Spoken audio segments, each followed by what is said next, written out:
Hey guys, thanks for watching this video. So today we're going to be talking about the Aries-Taurus cusp, the cusp of power, some people refer to it as. Every cusp in the zodiac has its own kind of term or theme, and this one really packs a punch. So we're going to be talking about the very combustible, quick, childlike energy of Aries and how that combines with the sensual, relaxed, and materialistic sign of Taurus. So I've already drawn a few cards that we can kind of tie into this as we move along. If you haven't already subscribed to my channel, please do so. We have more in this series coming. I have other videos having to do with tarot, even Myers-Briggs, if that's your thing, and I'm starting a human design series, so that's kind of something that's been cropping up, as we've all been at home and kind of diving deeper into ourselves. So I feel like it's going to become a lot bigger over time. It's just coming back in a big style. So if you're interested in learning your human design chart, definitely look at the first two episodes. I have more of that coming for you guys. And if you'd like to book a reading with me, tarotwithtyler.com is where you can find my schedule, how to book a reading, and the different types that I offer, which is mainly tarot and astrology services. So if you haven't gotten a birth chart reading, if you want to know what's coming up for you in the next few months, either through astrology or through tarot, we can certainly do that. And I love having one-on-one sessions with people. They're a lot more intimate, a lot more precise, as opposed to a general reading for kind of everyone that watches it. So check that out, tarotwithtyler.com. And yeah, so let's get started. So Aries-Taurus, this will be the period of ending Aries and moving into Taurus, the second sign. So we've got 1 to 2. So this is the very first house and second house in astrology, so quite significant. And what that really indicates, I feel like I use those words in the same way, but they don't really do the same thing. So it indicates that these are very personal placements in a chart. If you have Aries and Taurus energy, the attention is on you. It's very much about you coming into the world in the Aries nature. So you are first and foremost. It's not that Aries individuals have the biggest egos. It is that they literally think about themselves first and foremost, because that's the foundation for existing. And so being the first sign, that is the first thing that comes to mind at all costs, is like, how do I survive this? How do I move through this? How do I take action? That's the biggest concern when we're looking at Aries and Mars, its ruling planet. So, we may see these individuals as very selfish or egotistical, that they like to put themselves, in comfortable leadership positions, and they like to just kind of make sure that they're doing everything for themselves first and foremost. And sure, that can be viewed as selfish, and to some extremes, if people do that in every scenario, regardless of what's going on, what the conversation is about, what we're working towards, yes, it can be selfish. And combining that with the Taurus nature of having basically this sense of stability and sense of success. It's not quite as ambitious and cutthroat as Capricorn, which is all about career and just making things happen, despite the odds. Taurus more so likes to have this very relaxed nature to it, but it can do the hard business things. There was a show where Kirsten Dunst, she is a Taurus sun, and it was on Showtime, and it's like something Central Florida, and she plays like somebody working for a company, like those that were really big in like the 80s and 90s that would like just kind of sell you like bulk goods, and it was like really fishy and stuff. And yeah, she like really would do whatever she had to do to make the sale. And that's kind of like the earth practicality is, you know, getting to that goal, reaching the goal. And so if we think of like Taurus as a more success driven, well oiled machine, you know, they tend to work in places that have to do with machinery, construction, buildings. So there's a lot of structure and oversight already embedded in their sign. They are represented by Venus, so some of them could be maybe interior design, where it's more so related to the home and it's a lot more personal. They could work in finance because Venus represents money and possessions, and so investment factors into that too. And so there's another common thread that they have with Capricorn. But yeah, so Taurus really is kind of like, what can you do? If we're like, Aries is, where can I start? You know, how do I start? Taurus is almost like taking the initiative one step further and really assessing what they want to accomplish. So it's like structuring it, it's creating a blueprint basically of like what it's setting out to do. It's setting a goal for itself, whereas Mars and Aries is just more so raw kind of energy and inertia that just gets things going. And then you almost think of like the zodiac signs as like a relay race, and they're constantly handing the baton off to the next sign. And so when we get Aries going into Taurus, the first leg of the race is very, very quick, probably out in the lead. You know, fire signs, really strong competitors. And especially Mars, you know, it comes first. Aries is the first sign. It likes to come first. It'll throw a hissy fit if it isn't first in a lot of ways. But at the same time, it does die off very quickly. So Mars energy, Aries energy is the kind of energy that you don't really sit with for too long, not like Leo, which is like fixed fire, you know, so they can be in a state of mind or passionate or angry about something or a competition of some kind for a very extended period. Like, take for example, Roger Federer. He's the king, basically of King Fed of tennis.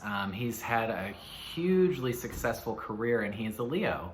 And he has had a really, really big competition with his opponent, Rafael Nadal, for like at least a decade or two. And they've been going back and forth, and you know, Roger usually wins on certain types of courts, and usually Wimbledon is his best tournament, and Nadal usually does better on like clay courts, and like Roland Garros is his at the French Open. And so there is this like extended amount of competition when you look at like Leo as opposed to Aries. Aries is more so having a battle. You know, we look at militarization, we look at soldiers. When we think of Aries, it's warfare, you know, and it is being trained, but it's almost like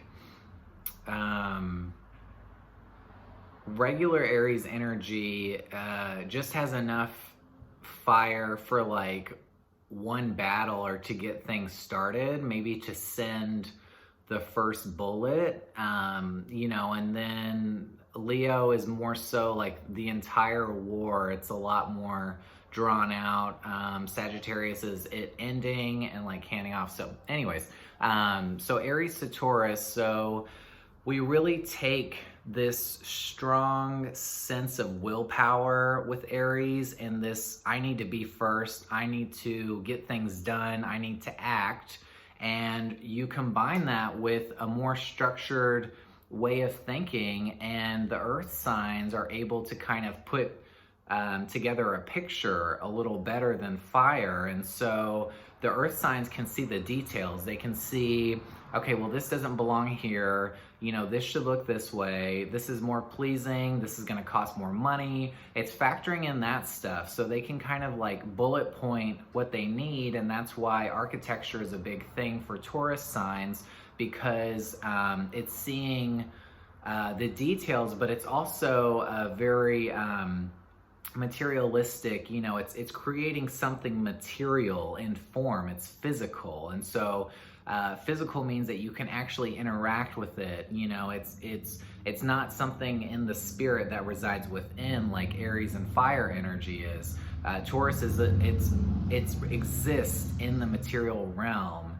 And so it's like bringing it to fruition. And so these are very capable individuals of like building empires, building, you know, weapons. I feel like Iron Man is a really good example.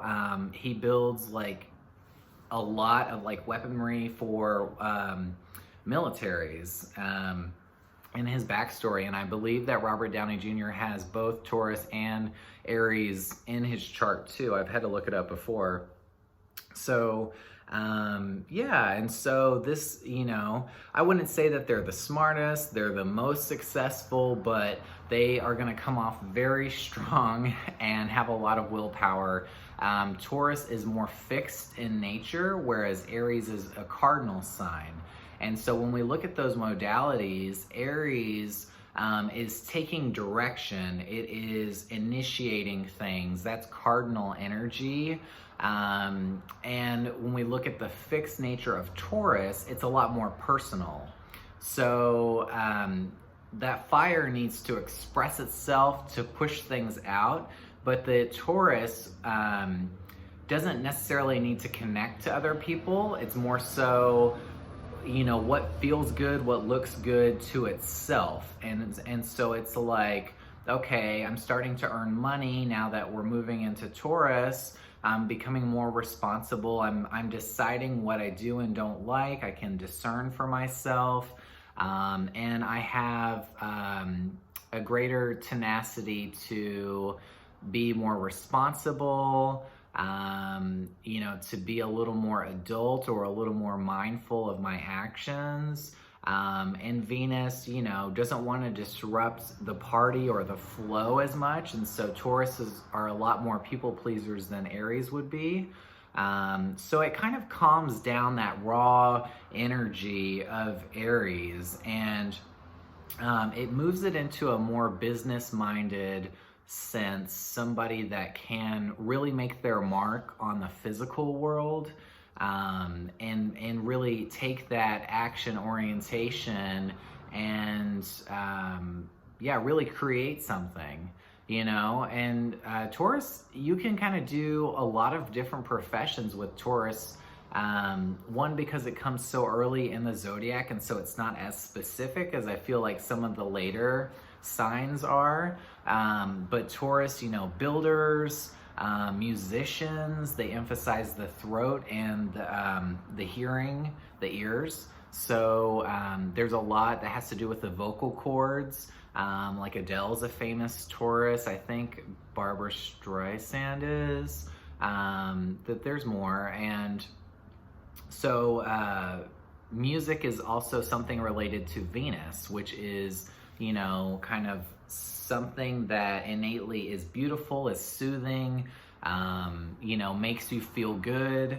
So things like that relate more so to that sign, whereas Mars is more so, maybe you work with kids, maybe you need to be around a lot of like high energy environments, you know, maybe you do something a little more daring, you know, you work at like an amusement park or something just exciting, or maybe you're in the military, some division of it. Maybe you did ROTC in the school, in your school growing up. Something that kind of allows you to express that that dynamic energy and just to get it out. Like sports is always a good place for the fire signs to kind of be able to get out their, you know, inertia in a healthy way, and by learning with the team, because the fire is a lot more about the individual. Yeah, so interesting combination here. So I drew some cards, so we're gonna look at this, and funnily enough, this one turned over, so we're gonna look at it first. But the Emperor in reverse. So if you guys if you don't already know this, this card in particular signifies Aries. And this is a major arcana card in tarot, so these are a little more significant than the minor cards like the cups and the pentacles. These are bigger themes, bigger life themes. And so the Emperor is perfect for this video because this is literally the Aries card. And so this is card number 4. So just like the month of April, it's our 4th month. You know, that is when you can see the most amount of Aries signs, and even transition to Taurus. So perfect. Like, you know, really interesting card to do. I put it this way so you guys could see it, but this is a very dynamic individual, very power hungry. But if you guys notice that he is still wearing his armor on his throne. And so this is somebody that is always ready to meet strife, to meet an opponent, to meet a challenge. And so if you personally know Aries, or if you are an Aries-Taurus cusp, you're somebody that really doesn't back down. Somebody that's kind of always ready for a fight.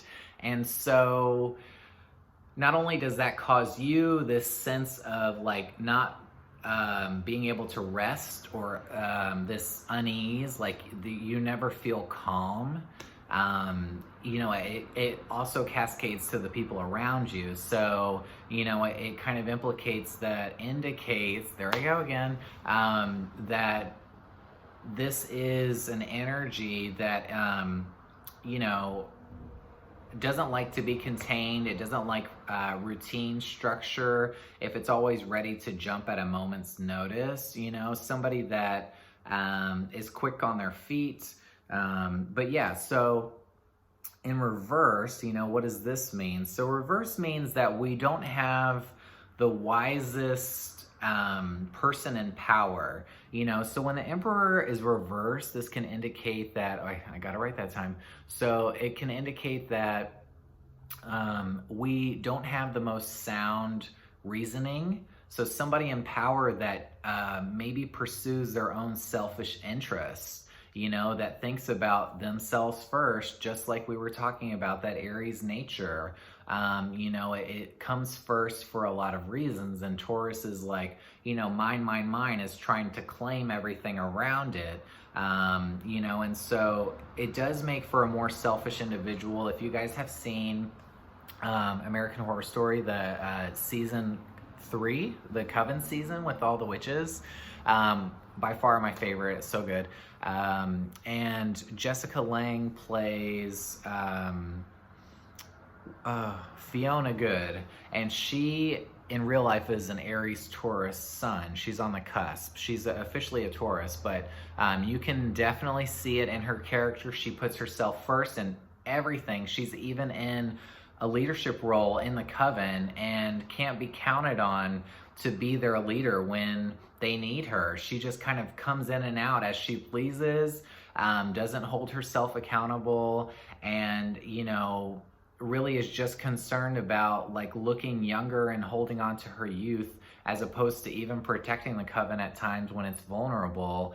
And she just comes in sometimes, and she comes in very strong, and she'll just like throw someone against the wall like the second they talk back to her or something like that. And so that's this kind of like abuse of power. And so, you know, what's that famous quote that is like, I think it was from Spider-Man. It's like something about power. Anyways, if you guys know what I'm talking about, comment below. But yeah, so Emperor reverse, you know, is like, you may have even done things not in the best state of mind to get to that place of power, to get to that place of security, even though once you're in it, you still don't feel secure, you still don't feel rest, which, you know, may be the reason why, because you did disintegrous things. I don't know if that's a word. Unintegrous, disintegrous, disingenuine things to get there. And so you, like, you know what I mean? And so you feel like you're just always going to have to meet with enemies. So it is a state of mind. So if you guys feel like you just can literally never relax, that you kind of always have to be on some like red alert, that at a moment's notice, someone could try to challenge you, could try to take something away from you. That's this kind of like animalistic instincts that you guys have that really derives from the Aries nature, because that's this survival mode that we're all born with. Just depending on our signs and our charts, it looks a lot different with us. And so it's very much how you approach something. It's kind of what your innate power is, or your focus is, whenever you're presented with a new situation. Yeah, and it's kind of like, what are your tactics that you use in like warfare and challenges and opposition, things like that. And so, yeah, it's a strong card to get. I mean, it means that you're in your power, but that reversal can indicate that there is an abuse of it.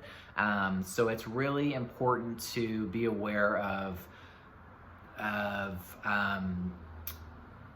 you know, the damage that does, not only to yourself, but to those around you, because you always feel like you're on edge, you can't relax. And so I feel like, you know, that Aries energy that burns out really quickly, that could even indicate that, you know, maybe you don't feel like you can necessarily live a long life because you already embody so much passion and impulsiveness, and that you can't sustain that long term. So what else we got? So the Star, interesting card to get. So this one, I like this for a lot of reasons. This is another major arcana card. So another really big life theme card. And I feel like when we do these Cusp videos, we see a lot more of the majors turn up. Because we're talking about like really big things here. So the Star is the card linked to Aquarius. So in the major arcana, each of the 12 zodiac signs have their own specific card that really embodies that energy. Now the Star here is a very humanitarian card. This is somebody that really wants to solve big picture problems, you know, and really wants to make their mark on the world in a big way, but they don't necessarily want all of the attention, all of the praise. You see that there's this more gentleness to it, that there's not really an audience here. And it's even like, it doesn't look like it's nighttime, but if the stars are showing, that it looks like the work that's being done is kind of behind the scenes, or it's not being seen in broad daylight. And that's kind of Aquarius energy. It would rather be on the sidelines as opposed to the person, you know, on camera. And so, which may sound weird being the Star, you would think it would want all the attention, but it just more so speaks to the expansiveness of when you're more conscious of your actions and what you're doing and how it affects the world around you. You know, you become more gentle, you tune in more to good habits, like maybe being environmentally friendly. I mean, that's a lot of what this looks like, you know, is like giving it back to the earth. And so this is a really different card from the Emperor. And so what could these two both mean in correlation to each other? You know, the Star means that, you know, you guys may, in fact, be trying to accomplish things that solve the root of the problem. That seems more Taurus to me, because Taurus has Aquarius in its 10th house of life, work, and career. And so with that's going to be more so the focus for you guys in this lifetime, if you're more Taurus heavy, is really solving big existential problems that affect, you know, a lot of people. Not necessarily the world, like not everything you can do can apply to everything and everyone in the world, but it's thinking of like bigger issues and getting to the root of them, instead of like narrowing in your focus, which is more so the Aries, you know, and just responding. And so this is good to see because I feel like it balances out that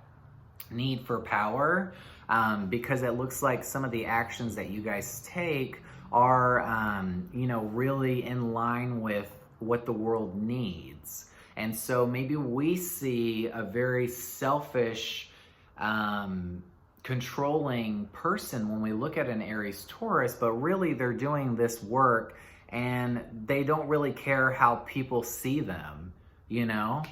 Maybe that's what it really is. And so the star means that you guys do have this sense of vision, that you can actually see beyond, you know, so you're not just focused on what's happening in the moment. So this actually looks like a really beneficial combination when we think of goals and long-term work.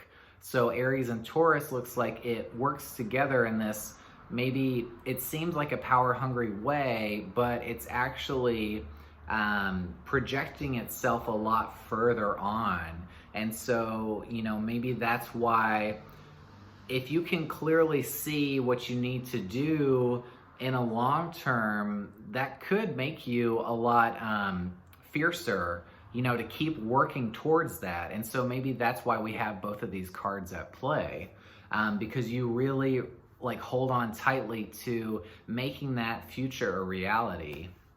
And lastly, we have here Knight of Cups. So a good array of cards, honestly. So this is a water card, which is interesting. It's not one of the two elements present here. So Knight of Cups, this is somebody that does have a lot of promises, you know, that does have this sense of purpose, but it's more so in matters of love, in matters of dreams and fantasies. And so, you know, this is somebody that is very dreamy, and maybe it just doesn't really appear to us that way, that there's a lot more almost of like a poetic nature going on behind the scenes. And so maybe this is just like, you guys just don't really show that to the rest of the world. Maybe you're very private individuals. And so you're always kind of in search of these dreamy, romantic things, you know, that you don't necessarily put on display. So, you know, you can appear very charming, very good looking, very enamoring. Knight of Cups is kind of like almost like a playboy of sorts, but a more responsible one, a one that like can actually pick up the bill at the end of the meal, not one that's just trying to schmooze his way through every situation. So yeah, so not bad. And then the wings to this can show the flightiness, you know, that when it comes to love affairs and things, maybe you guys, you don't stick to one partner for too long. You always feel like you can get on the move again. And that is also indicated in these cards, you know.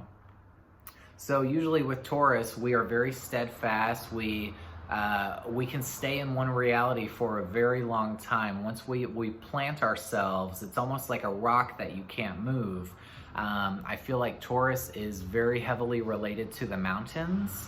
And I see a lot of correlation to specifically like Colorado with the Tauruses that I know in my life. And so the mountain, it can't change, you know, it can't be moved, it can't be altered, it's too big.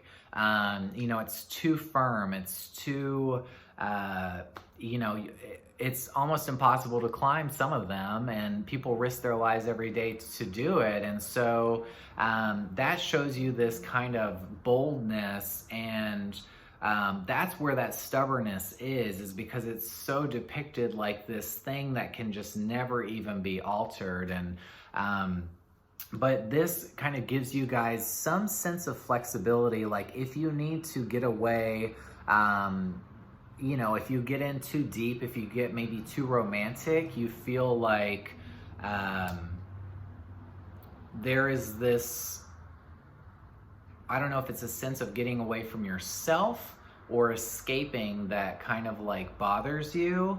And so you'd rather do something that's a little more firmly rooted. And so love life isn't necessarily something that you guys are going to have the easiest. Maybe you can attract admirers very easily because you seem obviously very successful. You can really come off very strong, and so naturally people are going to respond to that in good and bad ways. But that Venus energy of the Taurus can make you look a little more sensual, prettier, even more feminine. If you're a man, you could feel like, you know, you take a lot more pride in your appearance than a lot of other men around you. And that's the Venus aspect of that. And so, yeah, it's like accomplishing what you're dreaming up for yourself. Knight of Cups is like really going after it full on. And so you guys do have this determined quality to get the things that you think about. And that's that Aries initiative. It's like it does as things occur to it. I mean, I've dated 2 Aries, one that was actually on this cusp, and you know, they get a thought and they literally do it without question. There's just no sense of inhibition. They just kind of react, you know, as they're doing it. And it's this really cool thing that sometimes I get a little envious of because I'm somebody that really does like ruminate a lot before I do something. And I'm a Leo, so I'm more fixed and things are a lot more personal to me. And so I want them to really have 100% speak to me before I do them. And so for you guys, it's not as much of a concern. It's more so about producing and just like maybe holding on to something that you do claim, you know, kind of like marking your territory kind of a thing. So yeah, so a good array of cards here. Let me know if you guys have anything specifically that you want to ask. And if you haven't subscribed yet, please do that. I'd really appreciate it. And yeah, so I hope you guys enjoyed this video. If you are an Aries-Taurus cusper, you know, it's a really cool to be the first cusp of the zodiac. Each one has its pros and cons, you know, just like every sign out there. So there's no sign that is better or worse than the other, just different. And so we learn how to work with all the energies as we move through. And yeah, so that's what I got. And stay tuned for more in this series and other videos. Book a reading with me, tarotwithtyler.com, and see you next time.